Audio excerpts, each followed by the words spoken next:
We all knew Davante Adams was great. He does get a little bit underrated just because, yeah, there are a lot of great wide receivers in the NFL right now. It's kind of hard to really, pick a top five because there's like 10 guys who belong in the top five.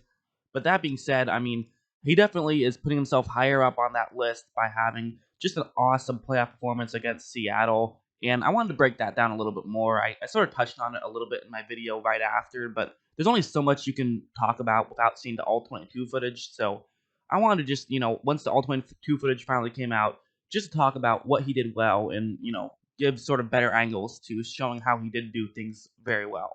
Like one thing I thought he did, this is a very subtle thing, but it really did work out really well for him and the Packers, was a play like this where it's going to be actually just a one-on-one matchup, essentially. I mean, it's not straight up man, but it's going to end up being a one-on-one matchup for Adams. And that's the matchup. And his route, very simple route. Short route over the middle.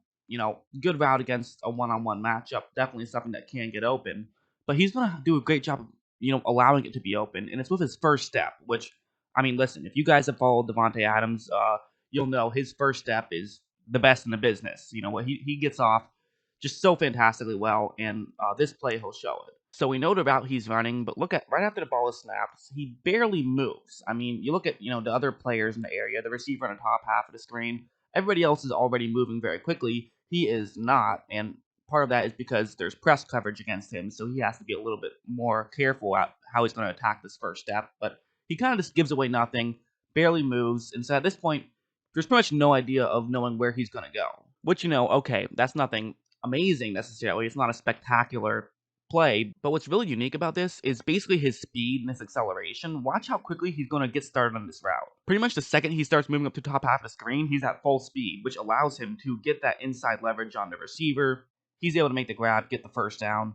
Again, very small thing, but just that little hesitation right there, it means so much to be able to not allow the defensive player to really know what you're going to do.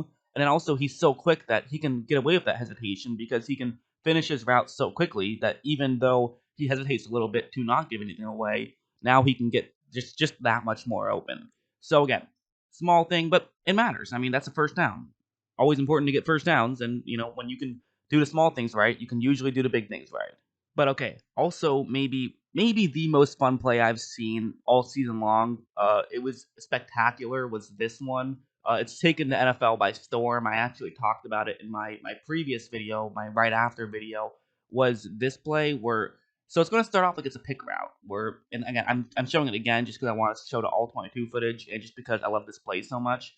But it's going to be set up like it's a pick route, and they actually ran a pick route earlier in this drive. So definitely the idea is in Seattle's head of there could be pick routes going happening here. And so for Seattle, they're prepared.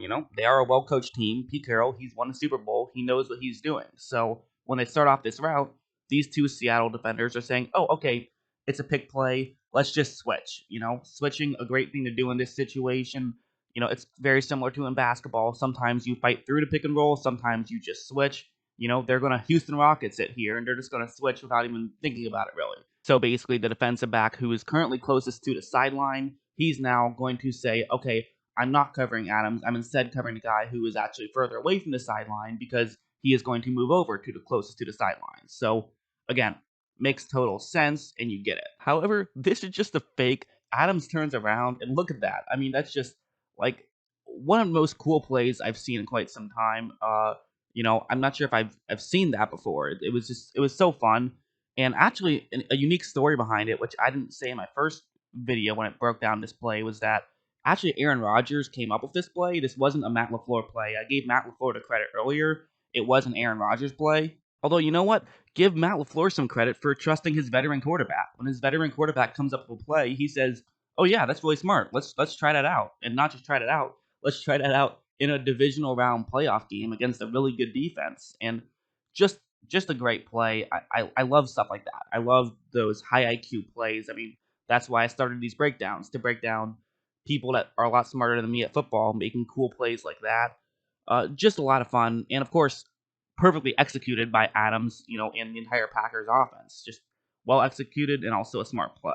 But okay, I won't spend too much time on that because I have broken it down before. So let's talk about some other plays that I think are very unique.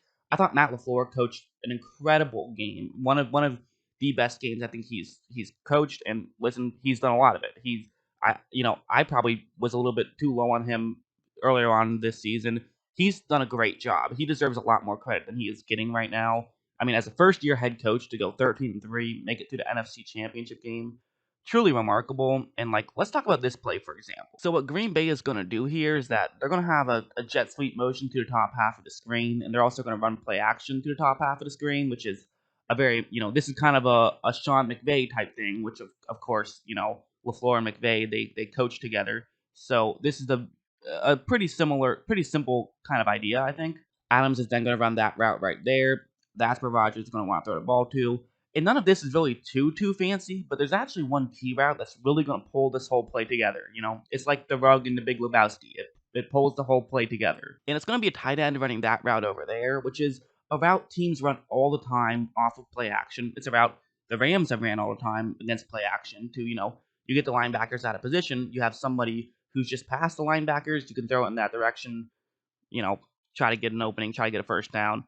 Nothing too fancy there, but of course, that's not the route that Rodgers is going to throw to. He's going to throw it to Adams' route. And what's unique here is because of the fact that there is a tight end running the route, watch what happens right when the ball is snapped. If you look at the corner who's actually in charge of covering the bottom right third of the screen, he's moving up now because he sees what's going on. He's like, oh, okay, I know what's going on here. That's the guy I got to cover up because otherwise he's going to be completely open. So, okay, good football IQ by me, run up there, try to make the play. And in some situations, this actually wouldn't be a terrible thing. It's a defensive back. He's in the area of Adams. He can potentially run up and make the play. But again, Green Bay, know your players. Don't just think about everyone as X's and O's. Know who your star players are and put them in positions to succeed. Adams is so quick, he's easily able to run by him. Rodgers is easily able to hit him, and they get another first down just like that.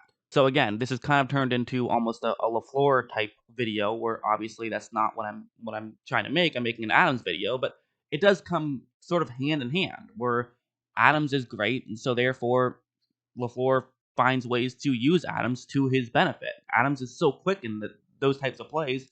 Well, let's run those types of plays. It makes a lot of sense.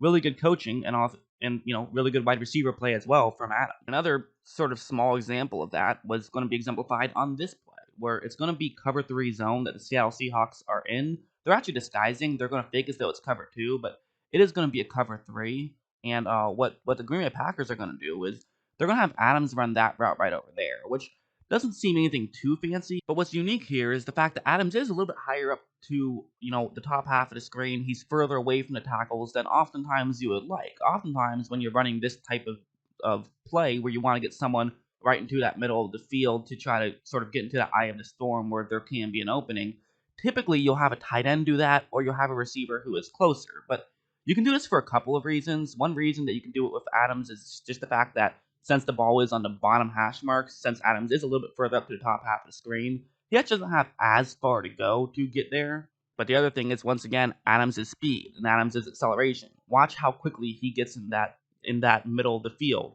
So now at this point, I mean, really no Seahawk has noticed this. I mean, there's one that just now realized, oh shoot, I got to get over there and make a play.